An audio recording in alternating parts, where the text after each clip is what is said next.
Myntri Rangbah ke Jylla Konrad ki Sangmau la Plie ke Karkhana Centrifuge Latex Manufacturing Unit ke Beningkong du ha ke Jylla ha ke Shnong Koksi Nangsat East Garo Hills. Latei yakni ke Karkhana ha ke Jinglut Jingsep ke Bakha Prapoin Praklur Tingka Lingba ke Jingira Pisa ke Jylla Limba ke MBDA.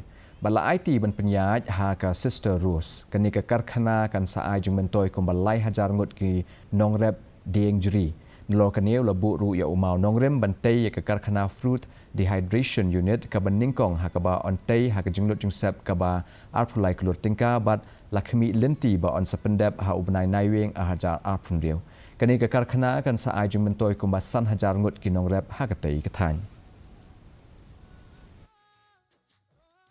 This is almost a 23 crore unit that will be set up in the next 15 months.